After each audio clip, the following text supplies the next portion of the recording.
The mountains do not forgive mistakes. Here, where air gets thin and rocks cut like knives, cold strikes without warning. Peaks climb until they disappear into clouds. Slopes fall away into emptiness. Snow covers ground that never melts completely. This is not empty land. Predators move through rock and forest, carrying skills passed down for thousands of years. Golden eagles circle above cliffs too steep for humans. Brown bears own valleys carved by ice long ago. Lynx walk through woods where shadows hide everything. These hunters do not survive by luck. They survive through ferocity, through waiting, through methods that have worked for ages. Each has earned its place in a world where being weak means dying. The mountains take everything. Only the fiercest get what they need.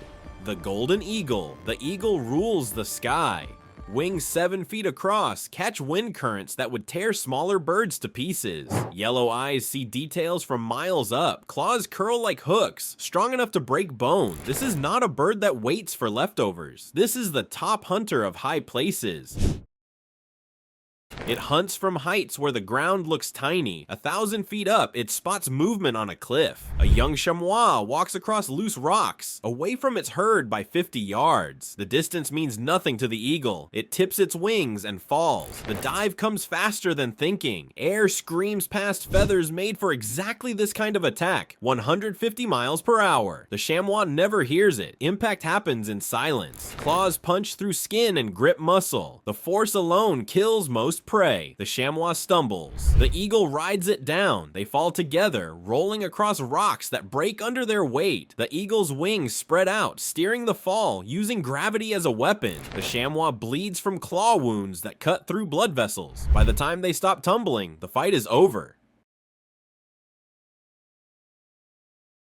The eagle eats where it kills. Its curved beak rips through meat. Blood spreads across stone. Wind pulls at feathers wet with blood. Below, the herd keeps moving, already forgetting the one that died. Above, other eagles circle, but this kill belongs to the hunter that made it. Space here is measured by height and kept through shows of power that leave no doubt. Nests sit on ledges no ground hunter can reach. The female lays 2 eggs. The stronger chick lives. The weaker becomes food for its brother or sister. The mountains teach order before flight. Young eagles watch their parents hunt, learning to read wind, to judge distance, to know that waiting too long means starving. Prey animals know the eagle hunts. Marmots freeze when shadows pass overhead. Mountain goats check the sky as much as they watch the ground, but knowing changes nothing. The eagle attacks when conditions work in its favor, when wind helps it, when prey makes the mistake of being in the wrong place at the wrong time. The sky belongs to the eagle, but the valleys below hold something heavier, something that moves the land through pure strength. The brown bear. The bear does not ask to be here. 800 pounds of muscle and fat, armed with claws 5 inches long. It walks through mountain meadows with power that changes the land around it. Trees bend when it walks by. The ground itself seems to move under paws as wide as plates.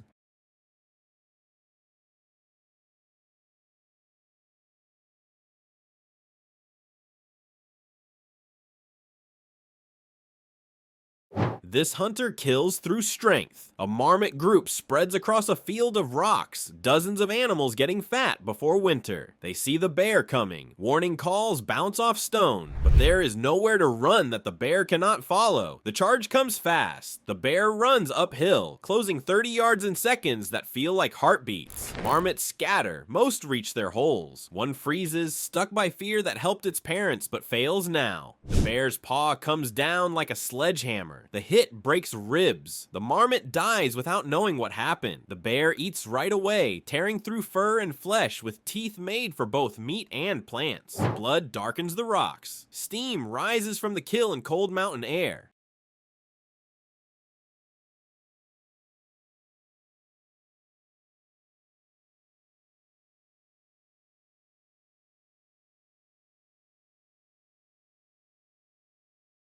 This is not enough. The bear needs thousands of calories every day. A marmot feeds it for hours, not days. It moves uphill, following smell carried on wind that never stops. Higher up, where old snow still sticks to shaded areas, a young ibex fights through drifts too deep for its short legs. The bear watches from trees. The ibex cannot see it, cannot smell it over the wind. The space between them shrinks. 20 yards, 10. The ibex finally knows danger is near. It runs. The bear chases across ground that would break a human's ankle. The chase lasts seconds. The bear's weight crashes through things the ibex tries to hide behind. A swipe hits the ibex across the back legs, spinning it sideways. Before it can get up, jaws close on its neck. The shake is quick. The spine breaks. The fight ends. This kill feeds the bear for days. It pulls the body into thick spruce trees where scavengers cannot easily find it. Comes back to eat until nothing is left but bones spread across ground torn by claws. Other bears smell the kill from miles away. They come carefully. Order here comes through violence. The bear that holds land is the bear ready to defend it with teeth that crack leg bones. Females sleep in caves or under roots big enough to hold tons of dirt and snow. They give birth during winter storms, feeding cubs while outside it drops to 30 below zero. When they come out in spring, the cubs are small, easy to hurt, learning a world where size decides who lives. The bear rules the valleys, through strength nothing questions. But in the forests that cover lower slopes, another hunter moves without sound. The lynx. The lynx does not make noise. 40 pounds of muscle wrapped in fur that changes from gray to brown with the seasons. Ears with tufts turn like radar. Paws spread wide, spreading weight across snow that would trap animals twice its size. This is a hunter built for silence in places with few hiding spots.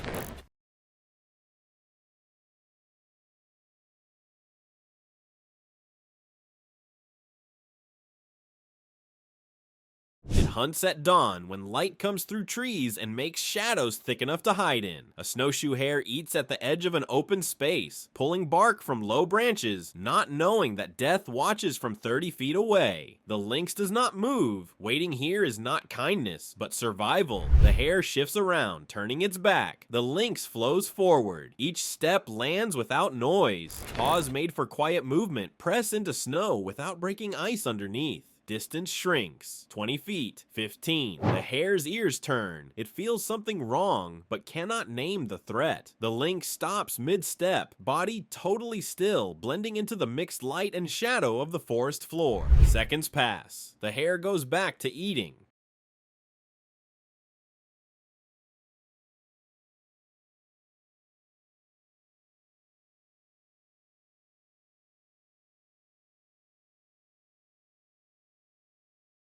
"10 feet now. The lynx's back legs coil, muscles get tight. The burst comes faster than prey can think. 4 jumps close the gap before the hare knows it should run.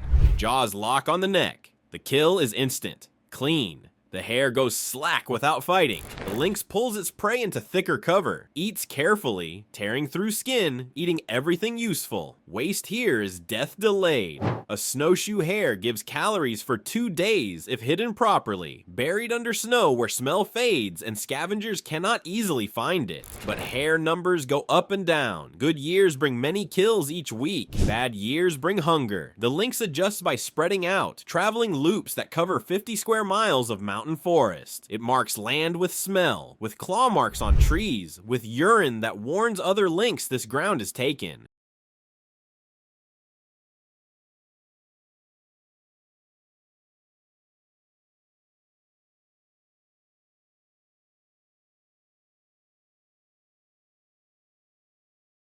Prey animals build defenses. Hares grow white winter coats that match snow. Grouse burst from drifts and explosions that surprise even skilled hunters. But the lynx changes faster. Its vision reads movement in dim light better than almost any mammal. Its hearing picks up footsteps under 6 inches of fresh snow. When it hunts bigger prey, methods change. A roe deer fawn lying in bushes seems safe by staying still.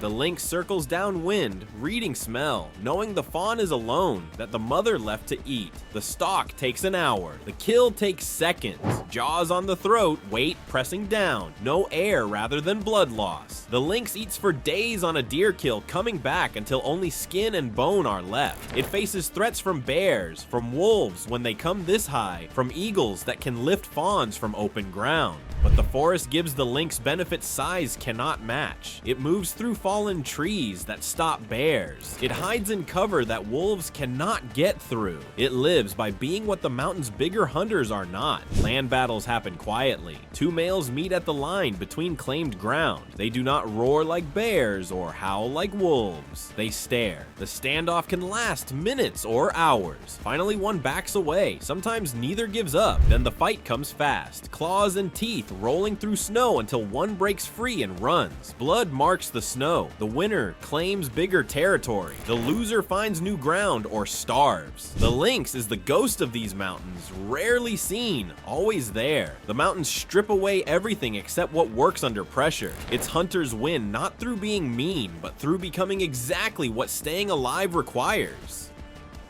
The eagle claims heights nothing else can reach.